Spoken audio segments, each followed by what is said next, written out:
He is a role model. He's actually my inspiration. He's also a perfect example of humility. He's a very humble person. Through that puppy, the help he start giving all from this swap here. I know that when he get there, he will help me. He will help the nation.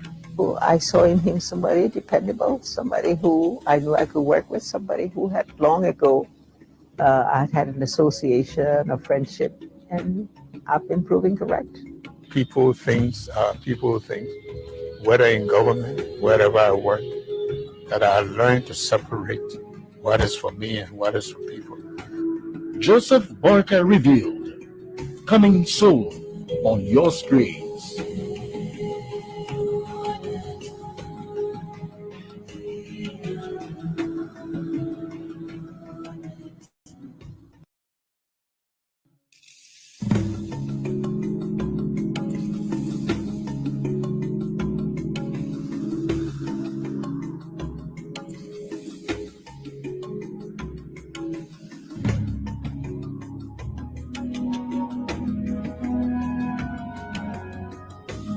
Our story begins here in the remote village of Wasunga in Foya District, Lofa County, northern Liberia.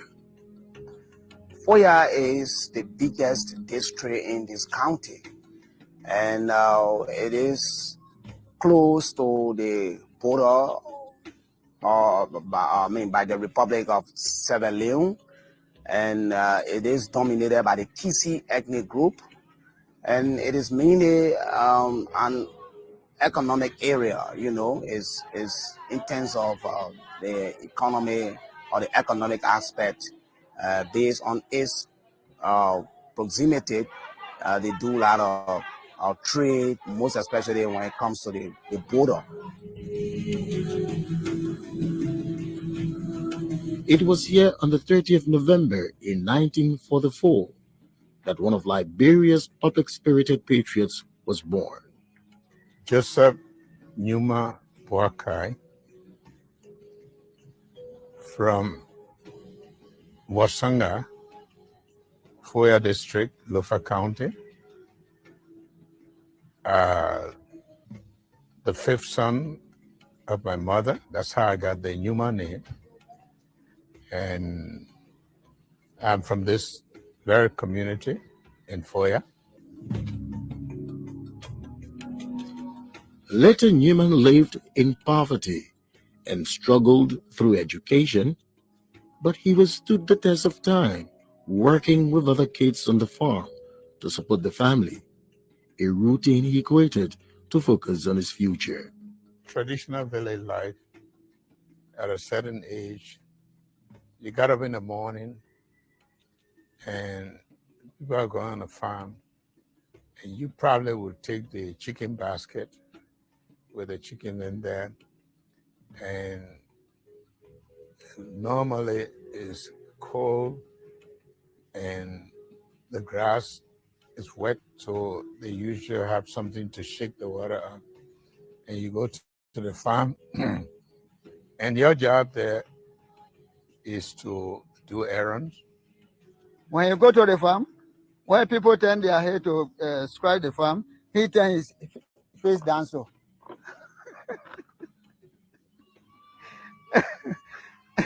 People look at him and say, oh, that's not the way, turn your face so. They turn his face. Or you can't make it up. I do remember that one of the times, having gone to school, you drive birds from the farm. And usually there's a way they call people who drive birds from the farm, Inkisi Chanjowa, that means people who drive birds, but it sounds like the children of the birds. And as you see, I was not accustomed to that. So when I was called that name, I complained to my mother that they were calling me the child of a bird, and she had to explain to me that it's normally how they refer to people who drive birds. It doesn't mean you're a child of a bird.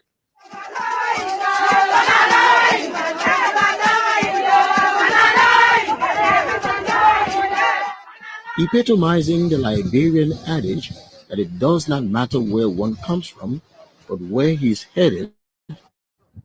Today, Joseph Boakai is a radiant hope for his hometown and a model citizen. Everywhere he goes, the poor, the grassroots, farmers, and all who have been touched by his works await him patiently.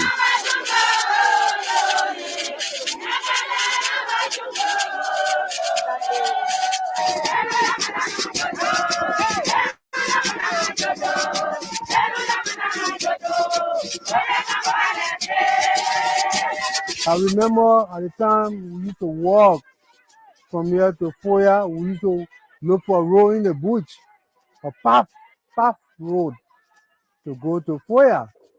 But during the time he worked for FPMC, he was able to help making this road, the motor car road, the road that car can move on. Because I told you, I said we used to walk in the bush to go to Foya. But then, as he took that first position, I mean, he did something that we all knew that if he was given a chance in the future, he could do more than that. So actually, we kept praying for him that he will be somebody, fruitful to help us. Honorable Boakai has served his country as Managing Director of the Liberia Produce Marketing Corporation, Managing Director of the Liberia Petroleum Refinery Company, LPRC, in 1992, and as Minister of Agriculture from 1983 to 1985. His legacies are there for all to see. Well, for example, in this community, the people predominantly grow rice. So the oil palm became a source of earning cash. And when we were planting these oil palms, there was a little bit of opposition because if people here felt they didn't have much land. But nowadays, they are grateful that they have the oil palm. Not only that they have it, they want more of it because it has become a very important source of income. For these and many other Liberian women, agriculture has supported many families. In fact, it is the backbone to Liberia's economy. Both men and women play significant roles on various fields.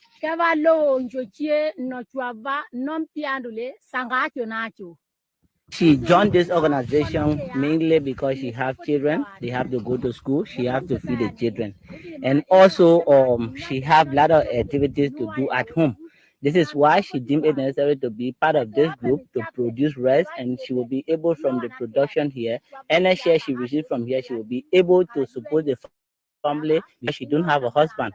Most of them that are here, as she said, they don't have husband. It is from here they base and get money to sponsor their children to go to school and do other home activities. So I keep me to you know.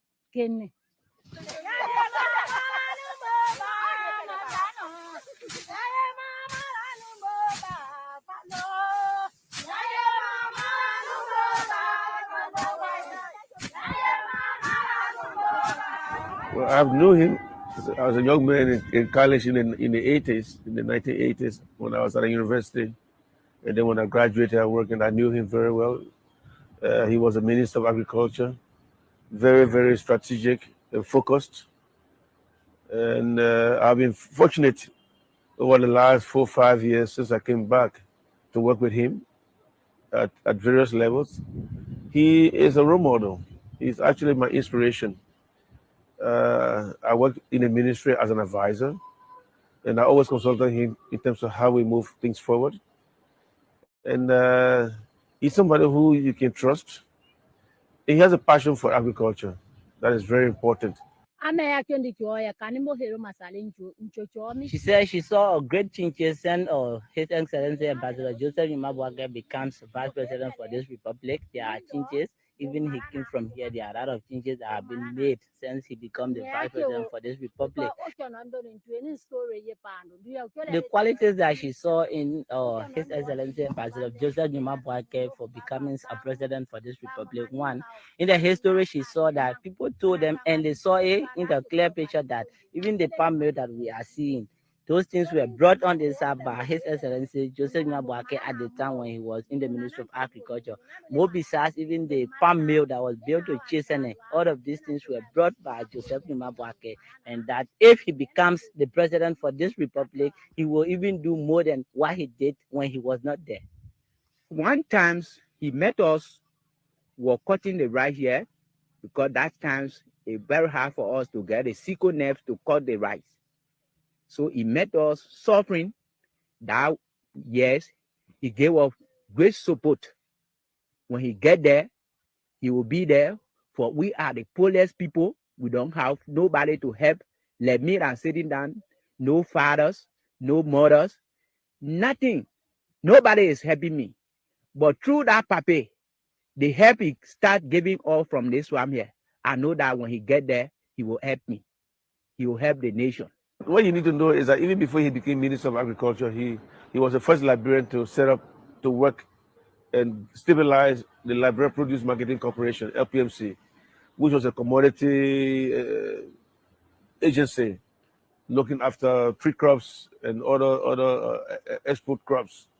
And he managed that very well. In fact, LPMC at the time was a force in ensuring the stability of the Agricultural Cooperative Development Bank, because they were able to aggregate cocoa, coffee, and related produce to be able to sell and create more jobs and generate revenues for the country. To tell you the finance true, the papa is well qualified to go as a president, because within 4 years here, there's a palm tree, and most of our road, we used to make some creek, we used to make the Lord. But when we look at in the setting this time around, the bridges have been built. This one that right here that Joseph Boakai have made it by all possible back, we get a bridge. And most of the palm tree you see here, that Joseph Boakai bring that project, he helped us a lot. And from that palm tree, most of our brothers, most of our sisters going to school. Of those, by that time he bring this project, we were not alive that time. We were not born that time. But our fathers, they are benefit that they leave this palm tree for us. There were sometimes we can cut the palm tree, we sell it, we support our children to go to school. So it's not something that he's going to be trying to do because he's president. He already has that passion for it. And we believe in the same thing. And he's been my advisor. And we agree that if we don't get agriculture right, whoever becomes president will find it difficult to run this country. So he has that to his advantage. And we'll provide all the support he needs to be able to ensure that what has been built, the foundation that President Ellen Johnson Sirleaf have set up, will be able to move very fast, because he's already part of the team and he understands the issues around agriculture. So along with the rice farming, it's the oil palm. And because not only Liberia, but I believe in Africa in general, that we are not going to be manufacturers of ships or airplanes, but we can feed the world, we can feed ourselves, because we have the soil, we have the climate, and the weather condition is favorable. So I do believe that agriculture is that way for Liberia and African countries to be able to build their economy.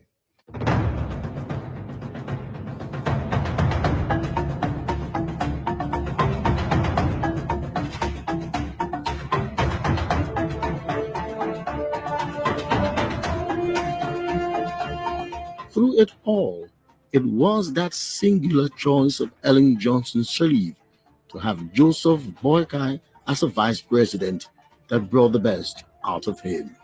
He had worked with my husband, you know, in the Ministry of Agriculture. And so he became, in a way, a family friend. While I was out of the country, I established a small foundation called Miss Wagon, intended to help villagers. And he worked on that too. While I was away, he was able to go and work with some of the farmers who were trying to help. And so I saw in him somebody dependable, somebody who I knew I could work with, somebody who had long ago I had an association, a friendship with. And I felt that's the person I could rely on to work with me on my agenda, and I've been proven correct. The pair has managed to restore confidence in Liberia's agriculture sector. The president herself is personally involved in making agriculture a priority while organizing the young people of Liberia to venture into the field, leading the way by establishing a farm in Western Liberia, Bomi County, that serves as an encouragement for her compatriots.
When I see the result of my work and effort beginning to come to fruition, that's the best Christmas I can have.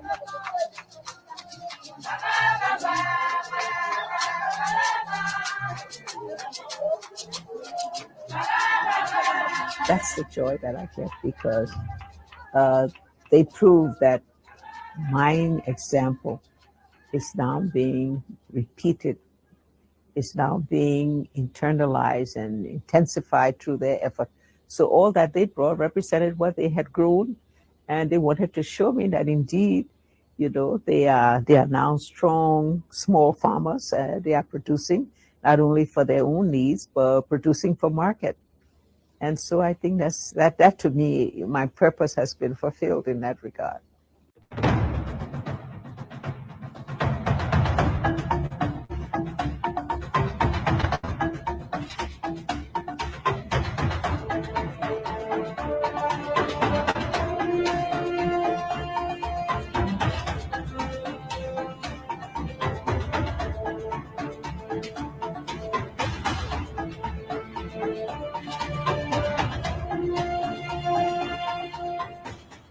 As Vice President, Joseph Newman Boyka has continued to work along with President Ellen Johnson Sirleaf to restore law and order in a country wrecked by years of a civil strife.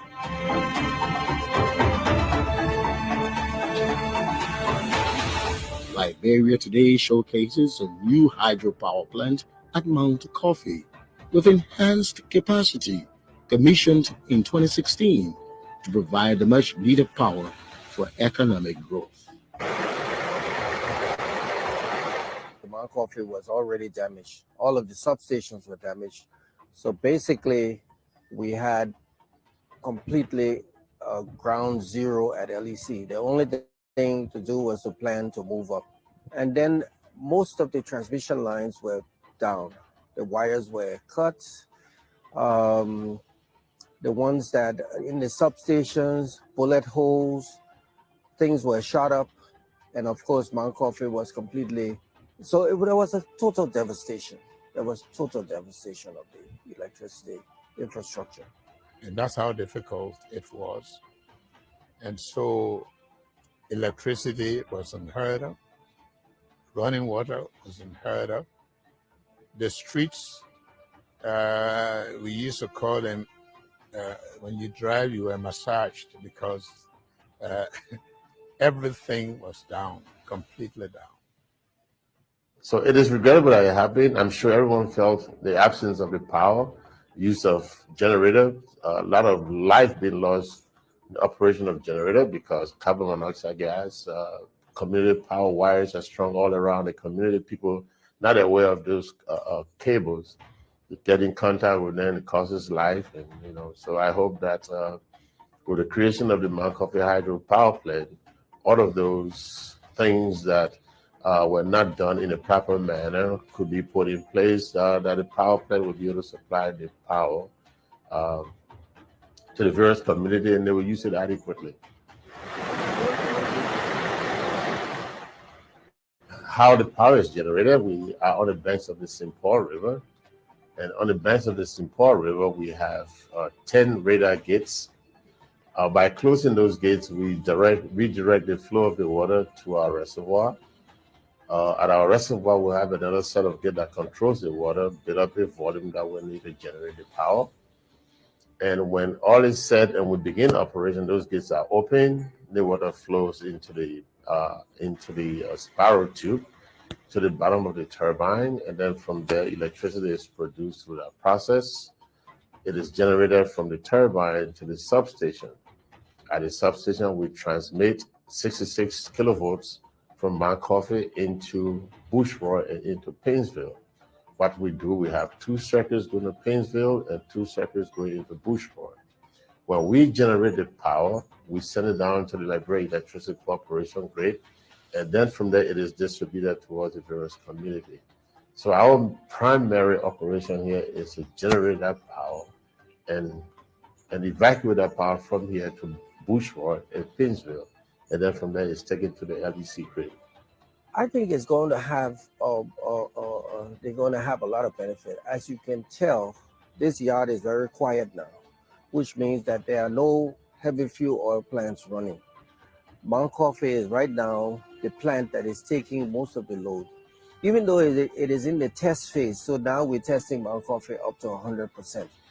What that means is that if we don't have to buy fuel for these generators to run, eventually the water will get low in Mount Coffee. But if we don't have to buy fuel, the cost of electricity will be much cheaper. All of these enterprises will be able to afford the electricity and to be able to run efficiently and affordably.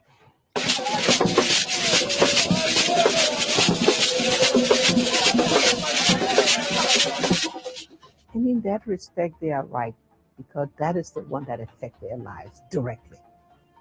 And I can see that. But to produce that power cost $360 million. We would not have been able to do it if we were not able to go out and have the means to be able to get the support for doing so. But they're right. Like I say, that has a direct impact on their lives, and that would provide the basis for being able to get the economy to grow. Well, I must give her the credit. It is through her hard work, through her inspiration, through her ability to convince the funders we have here now who funded this project to actually buy into the process. So politically, I think she scored a significant point by producing the power that she promised in her electoral process. So it's a good project. It worth its cost, and I hope that the Liberian people will use it accordingly. And it should be a project that will benefit the people, not just the residential aspect of the communities, but into the industrial aspect. People will now start to open up small businesses. People can go into farming and create some sort of economic engine that will benefit themselves through her hard work. Vice President Joseph N. Boakai, I think I've known him for a good number of years.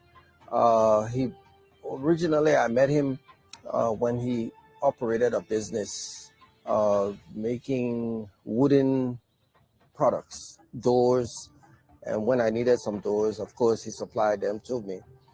Very insightful person. He listens very carefully. He takes in and he makes wise decisions. He appears to be quiet, but I think that quietude is not a measure of his dynamism. It's a measure of his attentiveness to detail and being able to absorb the information that you're going to take. When he finally spews out his responses, they relate to what you're talking about, and they are very effective.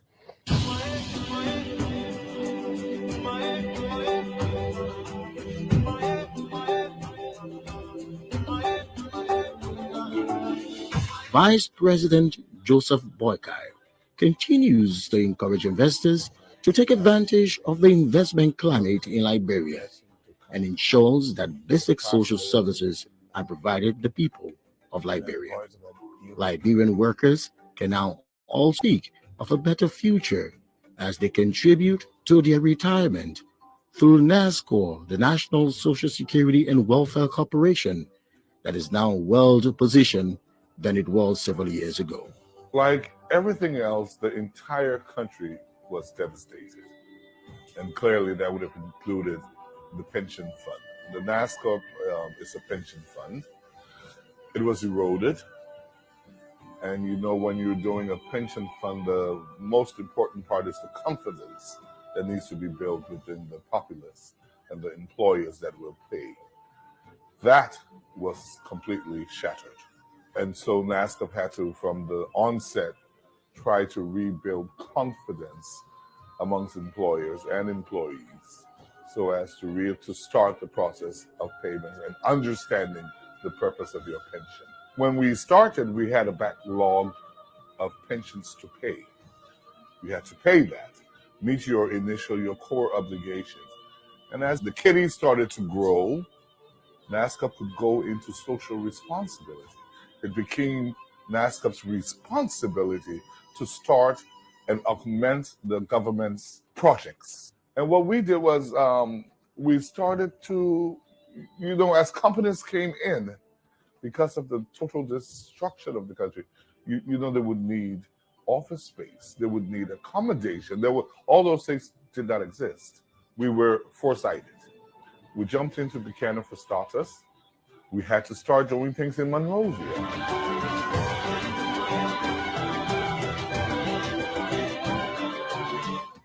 Opening places. Our largest investment now is at the ELWA Junction. It was a multi-million-dollar building, and now it hosts the LRA. But what it did, not only did we put that building there, it changed the entire scenery of the Painesville area.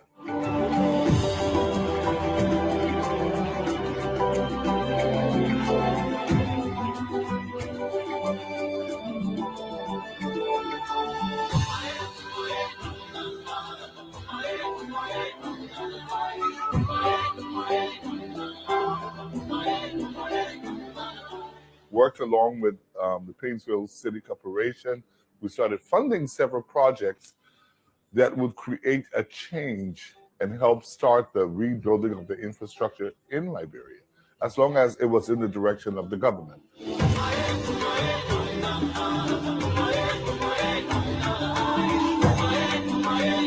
Liberia can also today boast of rapid infrastructural development, first-class roads with modern architectural buildings.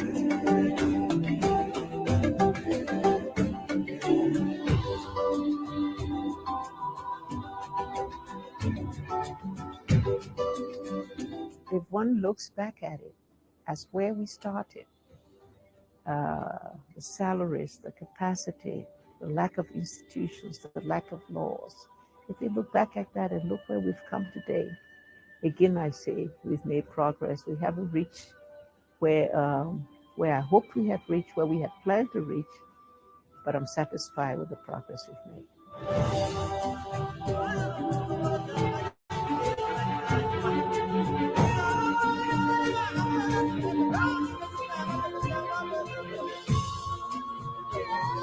in terms of available resources, prevailing conditions, we can say the country had moved at least around 7.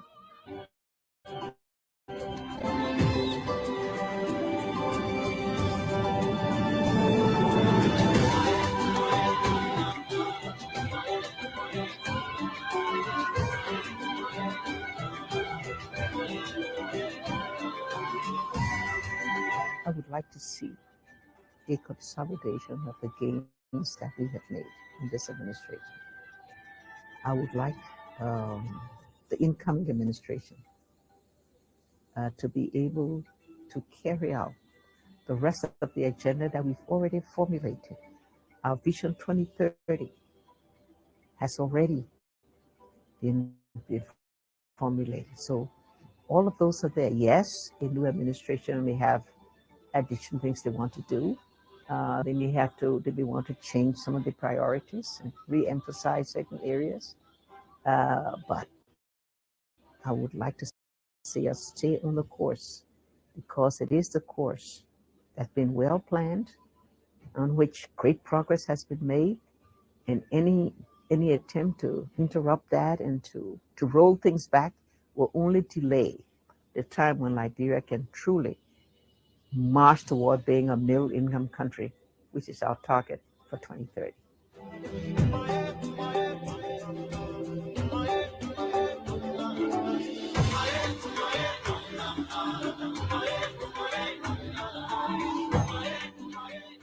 I believe this country could do better if we have access to the other parts of the country. Road will be number 1, road will be number 2, road will be number 3.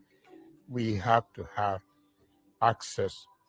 Liberia could be much, much richer if we had connected the southeast, the northwest, the central part of Liberia. We wouldn't have the kind of difficulties that we have. And I know that is doable. And that already would be a way of reconciling the people, opening the country for development. And I have a pretty good idea of what the links are to make things work. So definitely the experience that I've had before and during this time, I think I'm prepared to be able to channel a course that can begin to build this country.